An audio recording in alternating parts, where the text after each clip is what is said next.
불공정하다고 불평하는 사람들에게 공정한 보응으로 갚으시는 하나님이라는 제목으로 말씀을 전하고자 합니다. 사람이 어떤 일을 이루기 위해서 강한 열정이나 욕망을 가질 때가 있고, 또 어떤 것을 소유하기 위해서 또 열망을 가질 때가 있습니다. 그때 그의 마음은 온통 그 물건이나 또 이루려고 하는 그 일에 가 있지요. 열정이나 욕망이 강하면 합리적이고 객관적인 판단을 하기가 어렵습니다. 그래서 가장 어려울 때, 가장 힘들 때 어떤 결정을 하지 말아라 하는 그런 잠언이 있기도 합니다. 이미 나의 감정이 욕망에 점령당했기 때문에 나의 생각과 판단은 치우쳐져 있습니다. 자신의 유익에 따라 옳은 것을 틀렸다 하고 선한 것을 악하다고 할 수가 있습니다. 분별력이 사라진 상태에서 어떤 것을 판단할 때는 자신의 감정이나 욕망을 따라 판단할 수밖에 없지요. 여기에 여러 가지 정신적인 요소와 성격적인 것이 딱 다리를 틀고 있습니다. 그래서 그 사람은 자신의 그 성격과 또 성격에 장애가 있다면 그에 따라서 판단을 하게 되는 것이죠. 이것이 심하면은 성격 장애나 정신병으로 이어질 수가 있습니다. 그래서 그 시발점이 뭐냐라고 할 때 바로 착각이다. 모든 것이 착각에서 시작된다라는 것입니다. 나는 올바르다라고 하는 그런 착각, 나는 틀리지 않았고 상대방이 틀렸다. 그래서 그가 나에게 해를 끼쳤다라는 것이죠. 치매 진단을 받은 사람이 고급 승용차를 타고 서울의 전통시장 이 가판대를 휩쓴 사건을 본 적이 있습니다.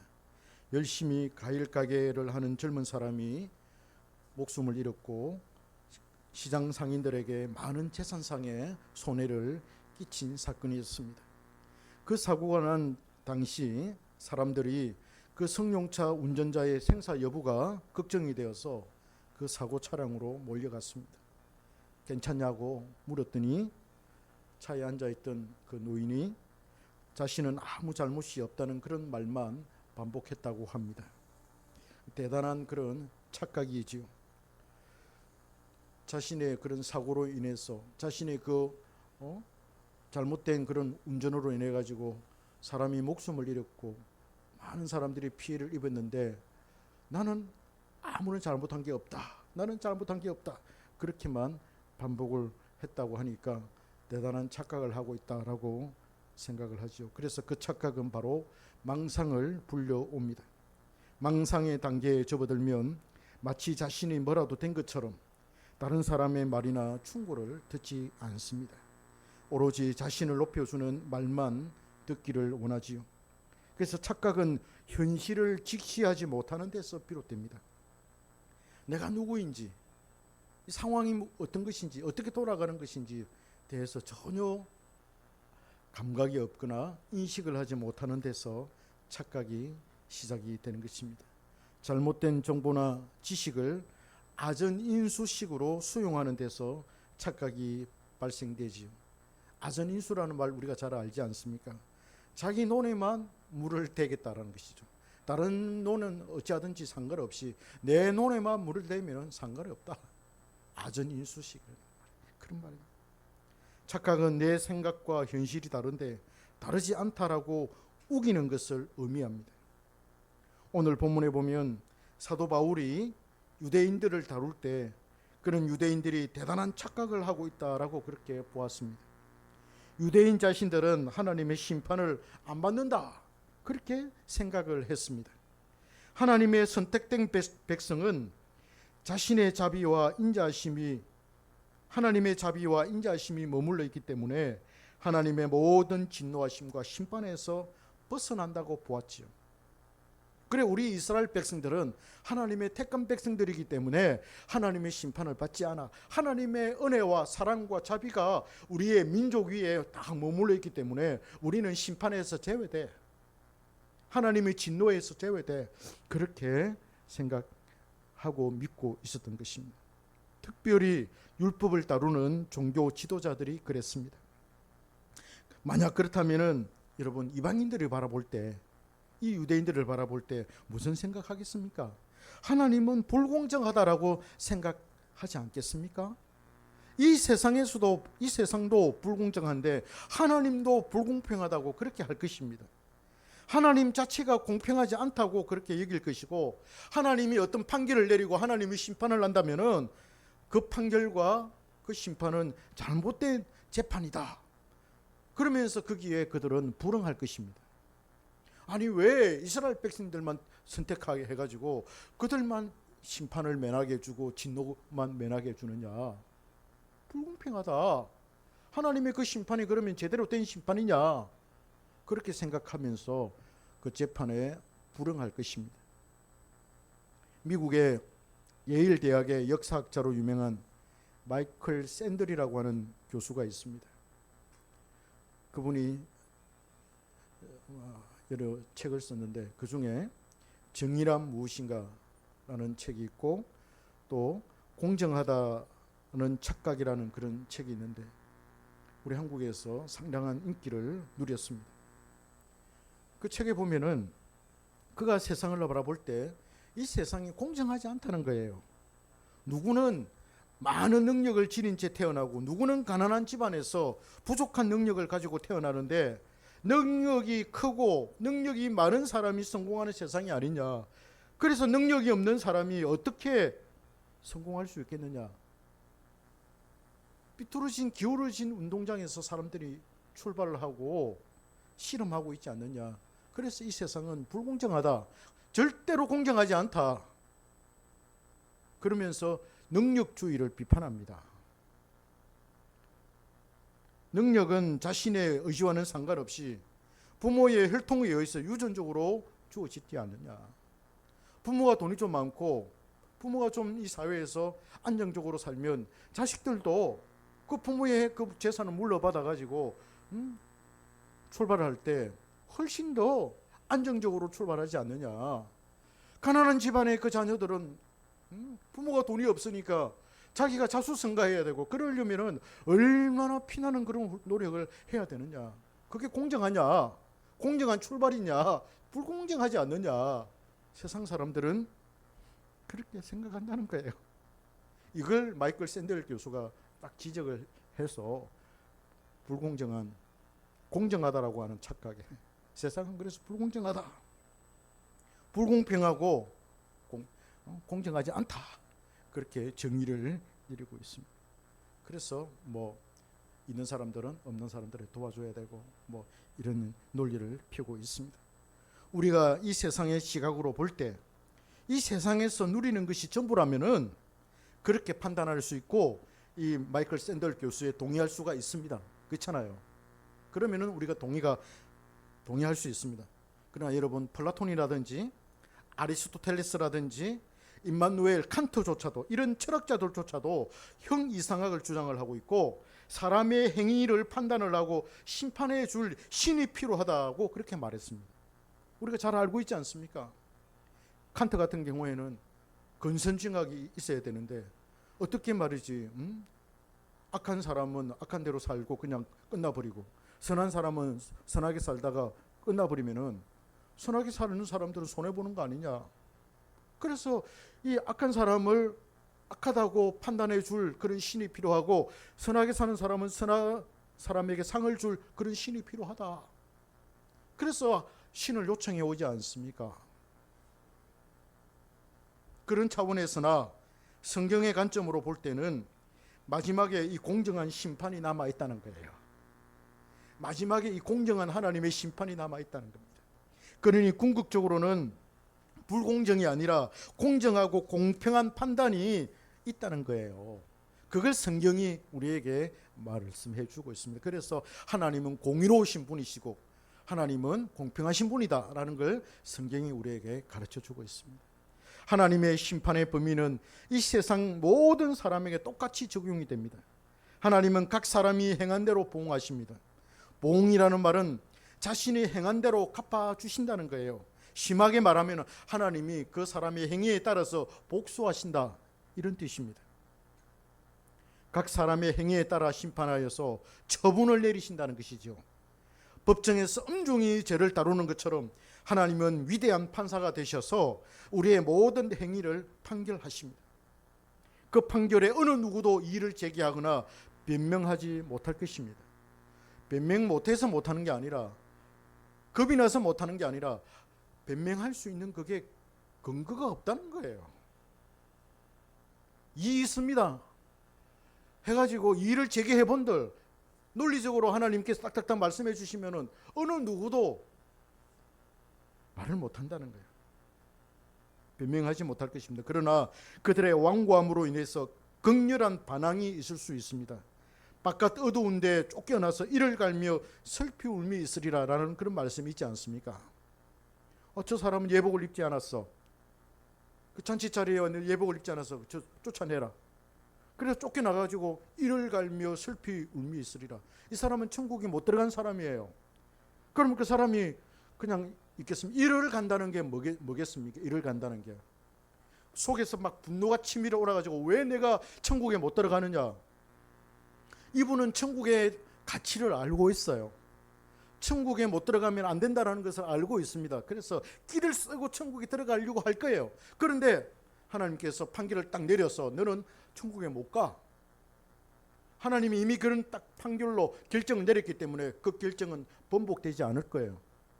그러면 이 사람은 어떻게 합니까? 왜 내가 못 들어가야 됩니까? 못 들어갑니까? 이러면서 반항하겠지요. 반항할 것입니다. 하나님은 법대로 공정하게 사람의 행위를 심판하십니다. 그러나 이 쫓겨난 사람들이 그러면 은혜를 받은 백성들은 왜 심판에서 져야 되느냐라고 불평할 것입니다. 하나님 불공평합니다. 왜 어떤 사람은 천국에 들어가고 왜 어떤 사람은 천국에 못 들어갑니까? 불공평합니다. 이렇게 말하지 않겠습니까? 그것 자체가 공정하지 않다고 할 것입니다. 그러나 우리 주님께서는 율법의 모든 어려운 요구를 사람의 몸을 입고서 택한 백성들을 위해서 담당하셨습니다. 하나님은 이런 은혜로 공정하게 법률적으로 절차적으로 하자 없이 진행을 하십니다. 요즘 헌법재판소에서 무슨 절차상의 문제가 있느니 없느니 막 그렇게 할 거 아닙니까? 그래서 막 항변을 하고 막 그러지 않습니까? 하나님의 법정에서는 하나님께서 절차적으로 법률적으로 하자 없이 딱 진행하기 때문에 어느 누구도 이의를 제기하지 못할 겁니다. 생각을 한번 해봅시다. 주님께서 우리 각자의 행위를 심판하실 때 가장 권원적인 판단 기준이 있습니다. 뭐겠습니까? 자기 자신을 추구했느냐 아니면 주님의 진리를 추구했느냐, 이것이 가장 중요한 판단 기준입니다. 주님이 주신 법을 사랑하여 그 법률의 정신을 간직하고 그것을 온전히 지켜내느냐 하는 것입니다. 그것이 심판의 중요한 기준이 될 것입니다. 하나님의 백성은 이미 이 관문을 통과한 사람들입니다. 주님께서 그것을 이루어 주셨고 하나님의 사람은 성령으로 그 법을 사랑하고 지켜냅니다. 그렇다면 하나님께서 어떻게 당신의 백성들을 구원의 길로 인도하시느냐라고 할 때 하나님은 이런 구원의 은혜를 베푼 당신의 백성들을 아주 혹독하게 다루십니다. 하나님의 택한 백성들, 왜 하나님은 누구는 택하시고 누구는 버리셨습니까? 왜 하나님은 누구에게는 은혜를 주시고 누구에게는 은혜를 주지 않으셔서 왜 은혜 주신 사람은 천국으로 들어가게 하시고 은혜 안 주신 사람은 왜 천국 못 들어가게 하십니까? 이렇게 불평하시겠지만은 그러나 이런 은혜를 받은 사람은 하나님의 백성이기 때문에 하나님께서 이 세상 살아갈 때 아주 혹독하게 다루신다는 거예요. 아주 가혹하게 다루신다는 거예요. 아우, 나 예수 믿기 싫어. 나 교회 다니기 싫어. 나 하나님 믿기 싫어. 나 하나님 백성 되기 싫어. 나 선택이고 뭐고 상관없어. 난 그냥 편안하게 살다가 난 그냥 저 세상에 갈 거야. 사람들이 그렇게 이야기하지 알면 예수 믿는 게 그래서 여러분 쉬운 게 아니에요. 예수 믿는 게 얼마나 어려운 줄 몰라요. 힘든지 몰라요. 알면. 모르니까 그렇죠. 알면 힘들어요. 그래도 너희들이 하나님 믿을래 이러면은 손을 절절합니다. 손을 막 흔듭니다. 안 한다고. 이들은 하나님이 주신 고난의 연단으로 철저히 주님의 명령에 복종하게 됩니다. 하나님의 구원을 불평하는 사람들이 하나님의 백성의 그 복종을 볼 때 수긍할 수밖에 없다는 거예요. 봐라, 그런 힘들고 어려운 상황 가운데서도 철저하게 하나님 말씀 붙들고 하나님 말씀을 지켜내고 하나님 말씀에 복종하는 거 한번 봐봐. 너희들은 그렇게 했어? 그렇게 하나님께서 딱 들이밀 때 쫓겨난 사람들이 그 하나님의 말씀에 순종하고 복종하는 그런 사람들을 바라보면서 뭐라고 이야기하겠습니까? 말 못하는 거예요. 입이 딱 들어가는 거예요. 하나님 그렇게 하시는 거예요. 그래서 하나님의 심판은 공의롭다는 겁니다.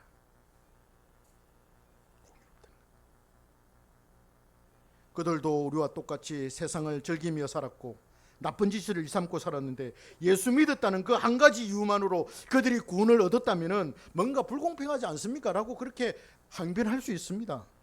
이의를 제기할 것입니다. 아니, 예수 믿는 사람들이나 예수 안 믿는 사람들이 세상 살아가는 거 보면 다 똑같은데 그들도 우리도 나쁜 짓 하고 그 사람들도 나쁜 짓 하고 그러는데 예수 믿었다는 그 하나만으로 천국에 들어가고 못 들어가고 너무 불공평하지 않습니까? 그렇게 항변을 할 수 있고 이의를 제기할 수가 있다는 거예요.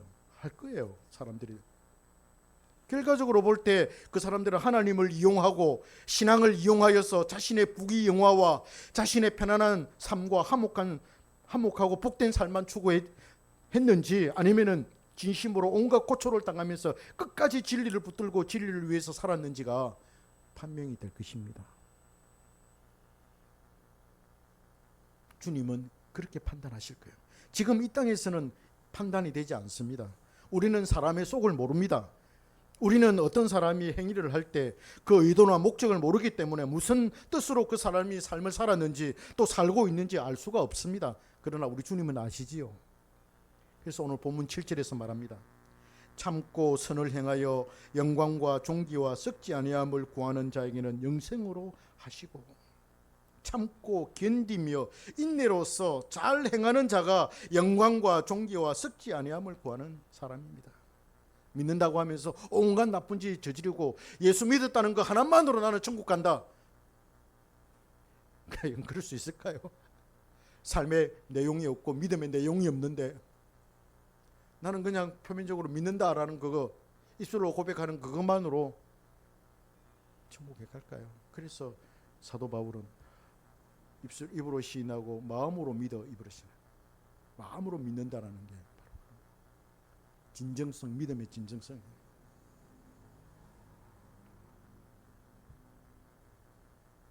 그래서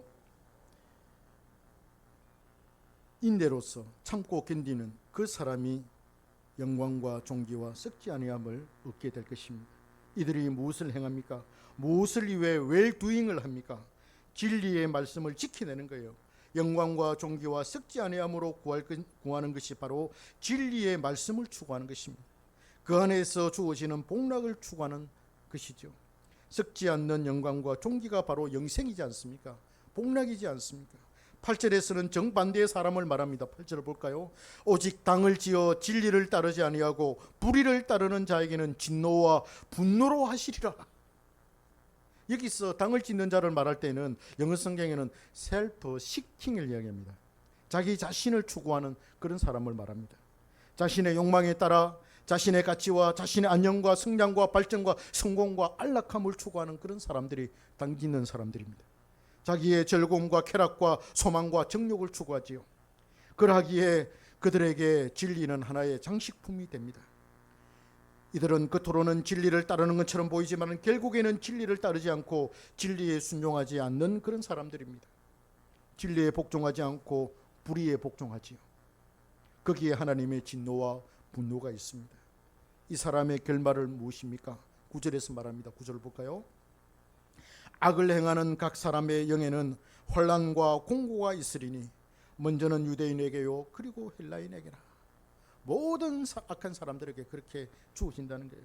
마지막에 혼란과 공고가 있을 것인데 그게 뭐냐? 지옥의 고통이다. 무섭습니다. 무시무시합니다. 10절에서 말합니다. 10절에서 그러나 선을 행하는 각 사람에게는 영광과 존귀와 평강이 있을 것이다. 그렇게 말합니다. 하나님께서는 사람에게 편파적이지 않습니다. 동일하게 하나님은 판단하십니다. 외모로 취하지 않습니다. 그러면 선택한 자들은 뭡니까? 그게 동일합니까? 라고 의문을 제기하겠지만은 하나님은 택한 백성들이 영광과 존귀와 평강을 얻기 위하여 피나는 훈련을 시키십니다. 독수리가 새끼를 혹독하게 다루는 것처럼 하나님은 당신의 백성들을 그렇게 가혹하게 다루십니다. 아시죠? 독수리가 새끼를 어떻게 합니까? 알을 저기 바닷가에 그 절벽 위에 꼭대기에 알을 놓고 거기서 부화를 시키고 난 다음에 새끼가 태어나면 새끼를 저 물고 창공으로 올라가 가지고 새끼를 땅 아래로 떨어뜨립니다. 그러면 새끼가 땅에 떨어지기 전에 어미새가 쏜살같이 내려와 가지고 새끼를 낚아채고 또 창공으로 올라가서 이걸 반복합니다. 그리고 새끼가 그 절벽 위에 이렇게 있잖아요. 그러면 비바람이 몰아칠 때도 얼마나 끄떡하지 않습니다. 그 비바람을 견디내고 참고 견디내면서 어린 그 독수리 새끼는 성장합니다. 그러면서 그걸 이겨내고 견뎌냈을 때 새 중의 새 독수리가 되는 거지 않습니까? 하나님께서 우리를 다루실 때도 그렇게 다루십니다. 우리를 연단시키실 때도 그렇게 연단시키십니다. 그렇게 해서 강한 사람으로 만들어 가십니다.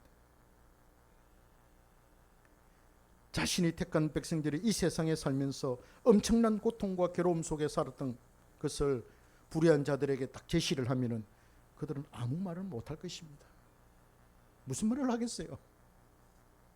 너희들 그렇게 한번 살아볼래? 못합니다. 이렇게 하지 않겠습니까? 예수님께서 이것을 부자와 나사로 비유를 통해서 나타내셨습니다. 부자가 예수님께 항변을 합니다. 주님, 왜 내가 주님께로 못 갑니까? 그랬더니 주님께서는 너는 이 세상에서 얼마나 호화롭게 잘 살았니? 나사로는 그야말로 거지로서 내 상에서 떨어지는 부스러기를 먹고 살지 않았니? 그렇게 말씀하십니다. 이제는 거꾸로 된 거야. 네가 내 마음대로 행하며 살지 않았니? 너는 나를 거부했고 내 말을 너는 싫어했고 내 그 뜻대로 살기를 거부했어. 내가 너희에게 가르쳐 준 진리를 너는 거부하고 내 마음대로 살지 않았니? 그렇게 하는 거예요. 이 말을 들은 부자는 더 이상 주님께 항변을 하지 못합니다. 다만 나사로의 손가락 끝에 물을 찍어서 자신에게 보내서 자신의 혀를 좀 서늘하게 하고 또 나사로를 세상에 보내가지고 자신에게 형제들이 있는데 그 형제가 지옥에 오지 않도록 해달라고 그렇게 부탁했습니다. 우리 잘 알고 있잖아요. 더 이상 항변을 못해요. 항변을 하려고 시작했는데 주님께서 너는 이 세상에 살면서 화롭게 살지 않았니? 그 말 한마디에 그냥 입이 쏙 들어가고 마는 거예요. 그만큼 하나님의 백성들은 영생을 얻고 존귀와 영광을 얻기 위해서 온갖 고난을 받아야 합니다. 진리를 파수하기 위해 모진 고통을 견뎌내야 합니다. 하나님의 심판은 분명합니다. 이 세상에서 강한 능력으로 좋은 삶을 살고 좋은 혈통과 가문에서 좋은 출발과 함께 좋은 사회적 지위와 명예를 얻고 깔끔하고 세련된 삶을 살았다 하더라도 주님은 그들을 공정하게 심판하실 것입니다. 많이 준 자에게는 많이 요구할 것이고 적게 준 자에게는 적게 요구할 것입니다. 그러니 하나님의 심판은 공정하고 공평합니다. 그럼 우리 이렇게 생각합니다. 그럼 누가 이런 삶을 살 수 있습니까? 누가 이런 삶을 살 수 있겠습니까? 누가 이렇게 하나님의 백성으로 그렇게 환난을 당하면서 살겠습니까? 누가 살려고 하겠습니까? 누가 예수님을 믿으려 하겠습니까?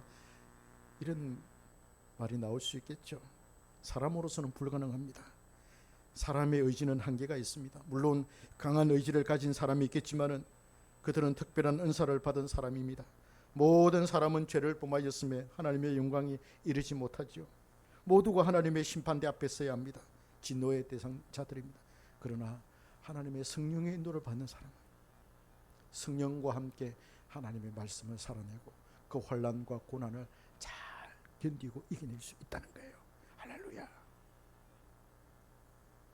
바울이 여기에서 강조하는 게 무엇입니까? 예수 그리스도예요.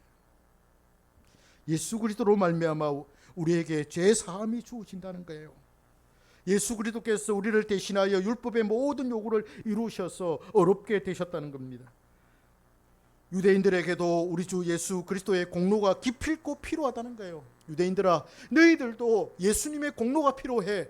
예수님께서 너희들을 위하여 이루어 놓으신 그 의가 필요해. 그 의로움이 필요해. 그걸 강조하는 것입니다. 예수 그리스도가 아니면 우리는 하나님의 엄중한 심판에서 벗어날 수가 없습니다. 복음은 예수 그리스도를 아는 것입니다. 그리고 그분을 마음에 모셔서 사모하는 것이고 함께 살며 주님의 명령을 실천하는 것입니다. 이게 주님을 믿는 것이고 주님을 아는 것입니다. 주님께서 우리를 위해서 피 흘려 죽으셨습니다. 주님께서는 우리가 지켜야 할 모든 하나님의 율법의 요구를 우리를 위해서 사람의 몸을 입고 지켜내셨습니다. 우리가 주님의 이러한 공로를 믿고 주님을 마음에 모셔드리면 주님께서 이루신 모든 공로가 우리의 것이 됩니다. 할렐루야. 나의 죄가 사하여져서 내 존재가 거룩하게 되었고 내가 지켜야 할 율법을 주님께서 지켜주셨으므로 나는 그것을 받기만 하면 됩니다. 그리고는 율법의 정신을 이해하고 그것을 하나씩 하나씩 지켜나감으로 나의 믿음을 증명해내는 것입니다.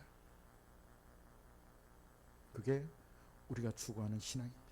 그런데 만약 나의 신앙이 이렇지 않은데 내가 하나님의 존재 자체만으로 믿고 천국 간다는 것은 미흡합니다. 착각일 수 있습니다. 구원을 얻지 못했는데 얻었다고 착각할 수가 있습니다. 사도 바울도 자신은 두렵고 떨림으로 구원을 이루어간다고 했는데 하물며 우리는 어찌 해야 하겠습니까? 우리는 반듯한 구원의 확신을 가져야 합니다. 그것이 바로 복음에 대한 올바른 이해이며 그것을 아주 강하게 붙드는 것입니다. 복음의 약속을 붙드는 것이죠. 말씀을 붙드는 것, 진리를 추구하는 것이 가장 확실한 구원의 확신입니다. 제가 볼 때 말씀을 붙들고 말씀을 실천하고 말씀에 복종하고 말씀을 살아내는 것, 그게 바로 거기서 오는 구원의 확신. 이게 저는 참이다 이렇게 생각합니다.